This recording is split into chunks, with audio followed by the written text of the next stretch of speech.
I've been searching so long. Jack, this one's a little bit trickier. So you're playing basically an E minor ninth, and you're eliminating the root. So you have,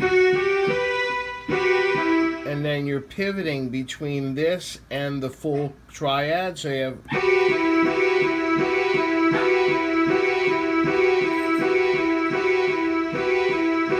then you're going to break from that and do this little line, and then back,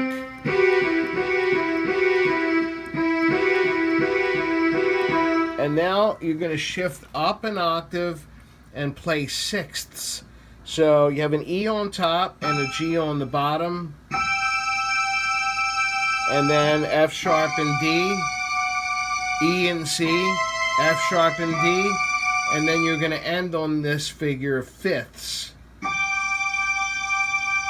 And then that rings for quite a long time. You let it sustain, and then it resolves, turns into a part of a C chord.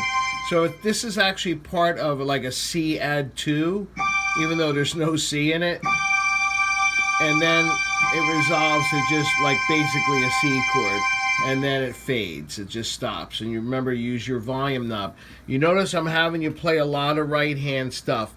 It's not simply for the purpose of making it easier on you. It's just really, with all the bottom end that the band is providing, the bass, the left hand of the piano and everything, I really like you playing the stuff on top. That's the stuff that cuts. And the other major benefit in doing so is that your left hand is free to manipulate the volume knob, which is very important because I really don't want any abrupt ins or outs. All right, we're going to try it with the song, and you're not going to come in right with the piano. You kind of answer the piano. So the piano does the first, and then you come in, back off, and then back in. Demonstrate it right now for you.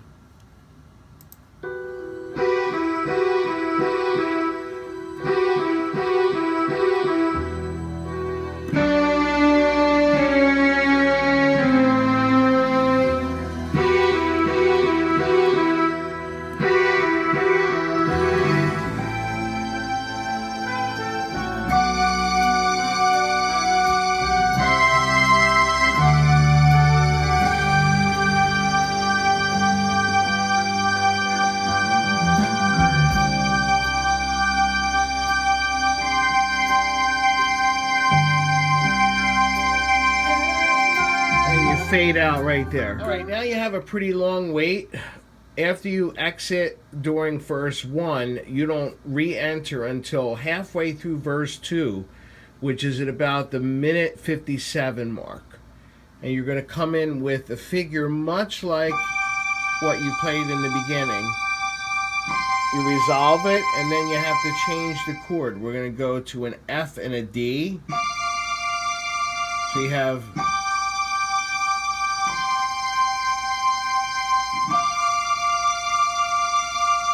and then you come back in with some chord pads. So basically, the chord, every time you hear a C chord in this song, it's pretty much a C add 2. So you're going to play that, and then F. I will understand what I left behind. B flat. D minor, and then A minor is the first chord of the chorus, and you're actually going to lay back out again. So here's a demonstration of verse 2 leading into the last chorus.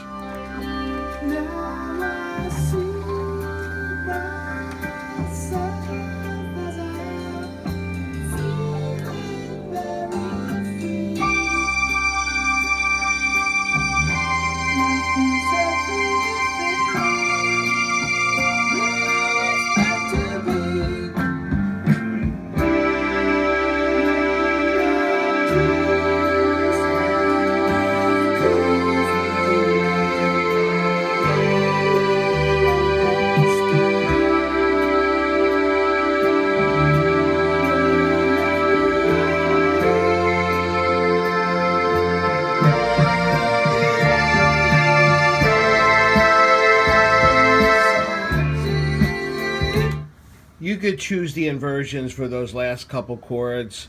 So it should be something like this. That would be make the most sense. B flat to D minor second inversion to A minor root position. How to feel. And then into the last chorus. All right, Jack, probably the trickiest part of the song.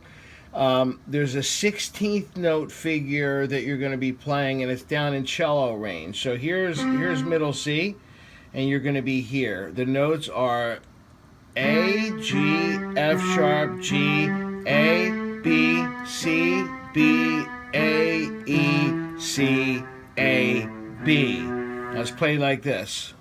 And you have to watch my fingering.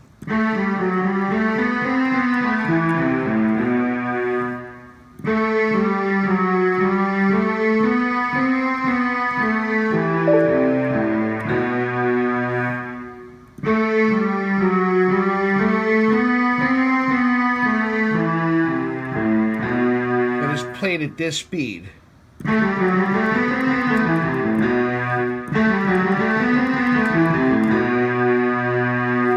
Here's what it sounds like in context with the song.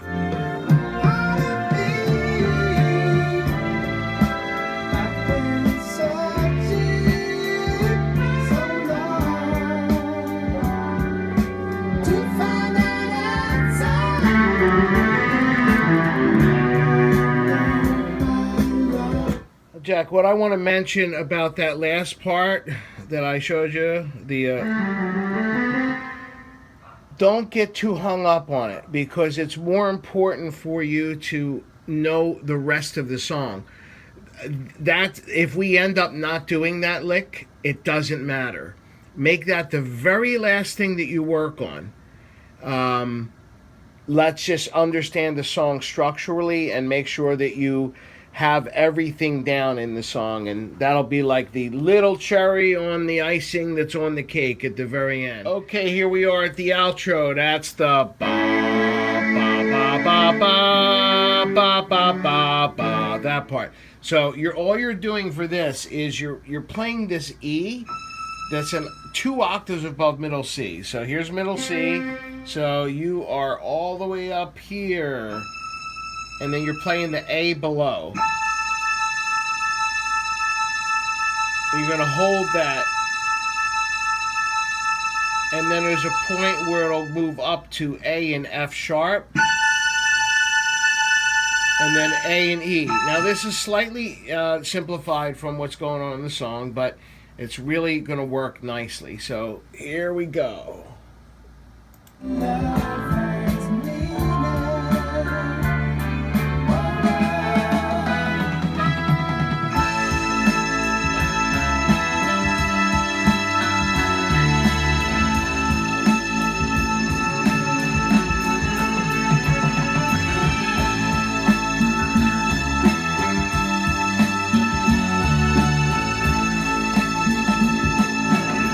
Now when the vocals begin,